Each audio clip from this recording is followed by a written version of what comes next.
ওয়ালা তাশতার, তোমরা বিক্রয় করো না আয়াতি, আমার এই আয়াতকে, আমার এই কোরআনকে, আমার এই কোরআনের বিনিময়কে কি সামানান কলিলান, সামান্য মূল্যে, সামানান কলিলান, অতি সামান্য মূল্যে আমার এই আয়াতগুলোকে তোমরা বিক্রয় করো।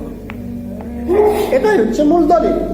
কোরআন পড়িয়ে টাকা নেওয়া জায়েজ নেই, এটা হচ্ছে মূল দলিল যে আল্লাহ বলছেন ওয়ালা তাশতার বিআয়াতি সামানান কলিলা, এর মূল্যে, এই কোরআনের বিনিময়ে, আয়াতের বিনিময়ে সামান্য মূল্য তোমরা ভক্ষণ করো না। ইয়া ফাত্তাকুন, সুতরাং তোমরা আমাকেই ভয় করো। মনে আল্লাহ রাব্বুল আলামিন পরের আয়াতে সুন্দরভাবে ব্যাখ্যা দিতেছেন, তার মানে কি কোরআন পড়ে টাকা নেওয়া যাবে না? এটা আল্লাহ রাব্বুল আলামিন বলতেছেন 42 নম্বর আয়াতে আল্লাহ তাআলা বলছেন যে ওয়ালা তালবিসুল হক ওয়ালা তালবিসুল হক বিল বাতিল, তোমরা সত্যকে মিথ্যার সাথে মিশ্রিত করো না, অ্যাডজাস্ট করো না, সত্য মিথ্যা একাকার করো না। আল্লাহ বলছে ওয়ালা তালবিসু, তোমরা মিশ্রিত করো না আল্লাহ হক সত্যের সাথে বিল বাতিল, মিথ্যার সাথে, সত্যকে মিথ্যার সাথে মিশ্রিত করো না। তারপর আল্লাহ বলছেন ওয়ালা তাকতুমুল হক ওয়া আনতুম তাআলামুন, আর তোমরা জেনে শুনে সত্যকে গোপন করো না, জেনে শুনে সত্যকে গোপন করো না। পূর্বের আয়াতে আল্লাহ বললেন যে তোমরা এই কোরআনের আয়াতের বিনিময়ে সামান্য মূল্য ভক্ষণ করো না। পরের আয়াতে আল্লাহ বলেন সেটা কিভাবে, জেনে শুনে সত্য গোপন করে সামান্য মূল্য ভক্ষণ করো। তাহলে কোরআনটাকে গোপন করে, কোরআনটাকে পড়ে নয়, কোরআনটাকে গোপন করে, এটা কিভাবে? এটা হয়তো আপনার মাথায় ধরতেছে না কিভাবে। এলাকার লোক, এলাকার এক ছেলে চুরি করেছে, এখন মাওলানা সাহেবের কাছে গেছে, হুজুরের কাছে গেছে বিচারের জন্য। তো হুজুরকে বলছেন হুজুর অমুকের ছেলে চুরি করেছে, শাস্তিকে কিতাব পড়ে দেখেন তো, কোরআন পড়ে দেখেন তো। তখন বলছেন যে চুরি করে খেয়েছে ডাব তার হবে না কোনো মাপ, যে চুরি করেছে হাত দিয়ে, হাত কাটে তার কবজা ধরে। বুঝতে পারছে? মানে অন্যের ছেলে চুরি করেছে, বলছে ডাব খেয়েছে চুরি করেছে ডাব, হবে না তার মাপ। চুরি করেছে, চুরি করে খেয়েছে হাত দিয়ে, তার হাতটাকে কাটো, কবজা ধরে গেল, কেটে ফেলে দেওয়া। তার কোরআনের বিধান বাস্তবায়ন হলো না, হয়ে গেল। চুরি করলে ফাকতুল আইডিয়া এখন তোমরা তার হাতটা কি করে দাও, কেটে দাও। কিছুদিন পর হুজুরের ছেলে ডাব চুরি করেছে। এখন এসে বলছেন হুজুর আপনার ছেলে যে ডাব চুরি করেছে, কিতাব পড়ে দেখেন আর শাস্তি কি। তোর কিতাব এইভাবে পড়ে দেখে বলছে যে চুরি করেছে ডাব, হয় নাই তার পা। দেখে কিতাব পড়ে বলছে, কি জন্য? হুজুরের ছেলে। তার বলছে হুজুর আপনার ছেলে ডাব খেয়েছে এবং নারকেলও খেয়েছে, নারকেল চুরি করেছে। যে চুরি করেছে নারকেল পরিষ্কার তার দেহ। হ্যাঁ, হুজুর কিতাব পড়ে বলতেছে। জনগণ বলছে বাপ রে বাপ, চুরি করলে তার দেহ পরিষ্কার, কি করবে? মহা মুসিবত। এইরকম ভাবে যেই বলতেছে সেই তার পক্ষে ফতোয়া নিয়ে চলে নিতেছে, আলেমের ছেলেকে বাঁচানোর জন্য ফতোয়া নিয়ে চলে যাচ্ছে। এইরকম বলতেছে হুজুর সে ডাবের ভিতরে ঝুনা খেয়েছে, তো যে খেয়েছে ঝুনা তার হয় নাই কোনো গুণা, এইরকম বলতেই আছে। এক পর্যায়ে বলতেছে সে করেছে চুরি, এরকম বলতে আছে। হও তার মুড়িদ, এইরকম বলতে আছে। লাস্টে তার মুড়িদ হতে হবে, হুজুরের বেলা মুড়িদ হতে হবে। কি জন্য জানেন? নিজের যে ব্যাপারটা নিজে। এর মানে কি? জেনার শাস্তি হচ্ছে কি, আমার ছেলে আপনার মেয়ের সাথে জেনা করেছে, আমার ছেলে আপনার মেয়ের সাথে জেনা করেছে। এখন বলছে 10টা পিটন দা ছাড়ে দাও, শাস্তি হলো। সত্যকে কি করেছে সে? আপনারা আমরা সত্য জানি না, জেনার শাস্তি কি ওটা হচ্ছে, বাস্তবায়ন হচ্ছে। এখন শাসকের ছেলে অন্যায় করেছে, টাকা দিয়ে মাফ,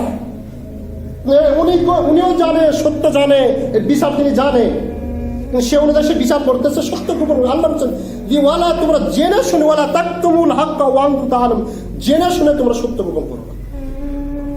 আলেমরা ভুল করতেছে, সে জানে এটা ভুল কুফরি মত হয়, সে জানে, জেনে শুনে সত্য গোপন করে বলছে। এর নাম হচ্ছে জিহাদ, জেনে শুনে সত্য গোপন করে। আজকে কি জেনার শাস্তি আছে? বলেন আজকে জেনার শাস্তি আছে? আপনার আমরা কি জানি না জেনার শাস্তি কি? শাসক জানে না, বিচারালয় এরা কি জানে না শাস্তি কি হচ্ছে না? মক্কার কাফের মুশরিক বেঈমান ইসলাম আসার পূর্বে তাওরাত জবর ইনজিল কোরআনে ছিল যে যারা জেনা করবে তাদেরকে হত্যা করে ফেলো, তখন তারা সেটা গোপন করতো। যখন শাসক পর্যায়ের ব্যক্তি হতো তখন সেটা তারা কি করতো, গোপন করত। এবং গোপন করার পরে যেহেতু তাদের যারা মুরব্বী যারা ছিল, যারা তাদের যে দায়ী ছিল, তারা বলতেন এই শাস্তি হচ্ছে মারপিট করে 10টা মারো 20টা মারো, তাহলে শাস্তি হয়ে গেল। তারা গোপন করতো, চেঞ্জ। সাধারণ জনগণ বুঝতো না, তাওরাত সাধারণ জনগণ বুঝতো না, জবুর সাধারণ জনগণ বুঝতো না, ইনজিল সাধারণ জনগণ বুঝতো না।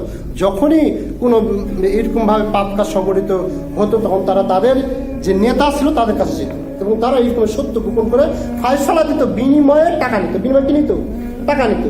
যিনি জেনা করেন তার বাপের কাছ থেকে 20,000 টাকা দাও, শাস্তি মাহকুম। আমাদের মুসলমানদের তো নাই। যারা অপরাধ করতেছেন টাকা দিলে মাফ, এর বিনিময় কি করতেছে? ভক্ষণ করছে। এটা আল্লাহ রাব্বুল আলামিন হারাম করেছে। এটা আল্লাহ রাব্বুল আলামিন হারাম করে। মুসলমান নামধারী, অথচ সে বিচার ফায়সালা করছে তাগতি নিয়ম, সে কোরআনের জানে, কিন্তু বাপের কাছ থেকে টাকা নিয়ে শেষ। গতকাল একটা ভাই গেলাম, ভাই বলতে ইনশাল্লাহ যা হয়েছে হয়েছে, কোরআনের ভাইবা, কিন্তু এরকম না যেটা বললাম কোরআনের বিনিময়ে সামান্যগুলো ভক্ষণ করা। আমি যতটুকু বিশ্বাস আমি উপযুক্ত, এবং সে আমাকে ফোনে বলে হচ্ছে তুমি উপযুক্ত হবে, কিন্তু বিনিময়ে লাগবে টাকা। চাকরি তোমার হবে, বিনিময়ে লাগবে কি? টাকা। টাকা যদি না দাও, যিনি কোরআন পড়াতে পারে না ভালো মতো, সে এটার জন্য পাবে। কি জন্য? তার আছে কি? টাকা। আর আমার নাই টাকা। তাহলে কি কোরআনের বিনিময়ে সে ভক্ষণ করতেছে। মানে যে মসজিদ ভিত্তিতে আমি শিক্ষা দিই, এটার জন্য গেছিলাম, কোরআন পড়াবো, এর বিনিময়ে আমাকে কি দিতে হচ্ছে? ঘুষ দিতে হচ্ছে। ঘুষ ছাড়া পড়াতে পারবো। তাই আল্লাহ রাব্বুল আলামিন বলছেন, অনেক আয়াত রয়েছে, সংক্ষিপ্ত আকারের সময় শেষের কারণে মহান আল্লাহ রাব্বুল আলামিন অন্য আয়াতে বলছেন, এটা আল্লাহ রাব্বুল আলামিন তাদের কাছ থেকে ওয়াদা নিয়েছিলেন। তাওরাত, জবুর, ইনজিল যেগুলো কিতাব রয়েছে, আল্লাহ রাব্বুল আলামিন তাদের কাছ থেকে ওয়াদা নিয়েছিলেন। কি ওয়াদা? আল্লাহ তাআলা বলছেন, ওয়া ইযা আখাযাল্লাহু মিসাকাল্লাযিনা উতুল কিতাবা লা তুবাইয়িনু লিন-নাস। আল্লাহ বলছেন, স্মরণ করো যে সেই সময়ের কথা যখন আল্লাহ কিতাবদারীদের কাছ থেকে প্রতিজ্ঞা নিয়েছিলেন, ওয়াদা নিয়েছিলেন। যাদেরকে তাওরাত দেওয়া হয়েছিল, জাবুর দেওয়া হয়েছিল, ইনজিল দেওয়া হয়েছিল, তাদের কাছ থেকে আল্লাহ রাব্বুল আলামিন ওয়াদা নিয়েছিলেন যে তোমরা এই কিতাব মানুষের কাছে সুস্পষ্টভাবে বর্ণনা করবে, আর ওয়ালা তাকতুম, কখনো তোমরা এটা গোপন করবে না। কোনো কিছু গোপন করে স্পষ্ট ভাষায় বর্ণনা করবে। কিন্তু তারা সেই ওয়াদার পিছন ছুড়ে মারলো, সেই ওয়াদা ভঙ্গ করলো, এবং এর দ্বারা নগণ্য মূল্য তারা ক্রয় করলো। নগণ্য কিছু টাকার বিনিময়ে তারা তাওরাতের বিধানকে নষ্ট করে দিল, জবুরের বিধানকে নষ্ট করে দিল। আল্লাহ বললেন, তারপর আল্লাহ বললেন, তারা যা ক্রয় করলো তা কতই না খারাপ, কতই না নিকৃষ্ট। আল্লাহ বলছেন সূরা আলে ইমরান 187 নম্বর আয়াত, সূরা মায়েদা 13-41, সূরা আলে ইমরান 78 নম্বর আয়াত আল্লাহ বলতেছেন, সুতরাং তারা তাদের অঙ্গীকার ভঙ্গের কারণে আমি তাদেরকে লানত করলাম, লানত দিলাম, এবং তাদের অন্তর সম্মুখে করেছি একেবারে কঠোর। তারা শব্দগুলোকে আপন স্থান হতে বিকৃত করত। তাওরাতের স্থান দিয়ে শব্দকে তারা কি করতো? বিকৃত করতো। পরবর্তীতে ছাপানোর সময়ে ওটা কি করে দিত? বাতিল করে দিত। আজকে দেখবেন কিছু কিছু কোরআনে রয়েছে, সিজদার যখন আয়াত আসতেছে তখন বলছেন সিজদা তো ইমাম আবু হানিফা, এটা হচ্ছে হানাফির সিজদা। নাউজুবিল্লাহ। কোরআনে লিখতেছে, কোরআন থেকে কোরআনে যোগ করা হচ্ছে, অ্যাড করা হচ্ছে। হানাফির সিজদা বলে কোনো সিজদা আছে নাকি? সিজদা কার নামে করি আমরা? তাহলে হানাফির 14টা, শাফির 15টা সিজদার আয়াত। এখন সিজদার আয়াত যখন আসছে তখন এটা হচ্ছে শাফির সিজদা। সুতরাং যারা শাফি মাযহাবের অনুসারে তারা সিজদা করবে, হানাফিরা করতে পারবে। নাউজুবিল্লাহ। কোরআনের ভিতরে ঢুকে দেওয়া হয়েছে। এই বহুদিন পুরো যখন মিশকাত পড়তাম তখন দণ্ডায়মান অধ্যায়ের প্রথম হাদিস, কুম ইলা সাইয়্যিদিকুম, তোমরা তোমার নেতার সাহায্যে আর্থে দাঁড়িয়ে দাও। মানে এক নেতা এসেছেন, উঠে বোঝা রয়েছে, তিনি অসুস্থ, যার ফলে বোঝা সহ তিনি নামিয়ে নিয়ে আসতে পারছে না। তোমরা সাল্লাল্লাহু বললেন তোমরা ওই নেতার সাহায্যে দাঁড়িয়ে দাও, তাকে সাহায্য করো, ওই ব্যক্তিকে সাহায্য করো। কুম ইলা সাইয়্যিদিকুম এর অর্থ এটা ছিল। পরবর্তীতে যখন মিলাদ কিয়ামের পক্ষের ব্যক্তি যখন এই মিশকাত লেখা শুরু করলো তখন আর অনুবাদ করছে কুম ইলা সাইয়্যিদিকুম, মানে তোমরা তোমার নেতার সম্মানার্থে দাঁড়িয়ে দাও। যার কারণে কোনো নেতা এলে আমার সম্মান কি হয়ে যায়? দাঁড়িয়ে যায়। শিক্ষক যখন ক্লাসরুমে ঢুকে দেখুন সকল কি হয়ে যায়? দাঁড়িয়ে যায়। দলিল কি? কুম ইলা সাইয়্যিদিকুম, তোমরা তোমার নেতার সম্মানার্থে দাঁড়িয়ে যাও। অথচ তৃতীয় অধ্যায় হাদিস রয়েছে, মিশকাতের তৃতীয় অধ্যায় হাদিস রয়েছে, যে ব্যক্তি তার সম্মানার্থে দাঁড়ানোতে ইচ্ছা পোষণ করলো ওই ব্যক্তি যেন তার থাকার জায়গা জাহান্নামে করে। কত কঠিন হাদিস। সম্মানার্থে আপনি বসে আছেন, আমি বলছি আমার সম্মানার্থে তুমি দাঁড়াও, আল্লাহ রাসূল বলছেন ওই ব্যক্তি যেন তার থাকার জায়গায় জাহান্নামে যায়। কত কঠিন বক্তব্য। অথচ সাহায্যার্থের হাদিসটা নিয়ে এসেছে কি অর্থে? সম্মানার্থে। তাহলে এটা কি করলো? সেখান থেকে আল্লাহ বলছেন তার শব্দগুলোকে পর্যন্ত উঠিয়ে দিল, বিকৃত করা। আজকে ইসলামের মূল যে অনুবাদ, মূল যে বক্তব্য, এগুলো আর আপনি পাবেন না। মাদারপন্থীদের কাছে যাবেন, কোরআন থেকেই বলবে হে মুমিনগণ তোমরা সালাতের নিকটবর্তী যায় না, মানে নামাজ পড়া যাবে না। মাদারপন্থীর কাছে যান, কুলাউযু বিরাব্বিন নাস, আল্লাহ আছে, মালিক আছে, এলান আছে, সবিন আছে, আমরা নাচলে দুষ্কি, আমরা নাচলে দুষ্কি। এইরকম ভাবে কোরআনে তারা বিকৃতি ঘটেছে। অনেক রেফার আয়াত রয়েছে, সময় সংক্ষেপের কারণে বলতে পারলাম না। অপব্যাখ্যা সম্বন্ধে একটা পয়েন্টটা বলি, যেটা বলা খুব জরুরি। তাহলে কোরআনে তারা বিকৃত ঘটায়, কোরআনে তার সত্যটাকে জেনে বুঝে গোপন করার মাধ্যমে সামান্য মূল্য ভক্ষণ করতে আল্লাহ রাব্বুল আলামিন নিষেধ করেছে।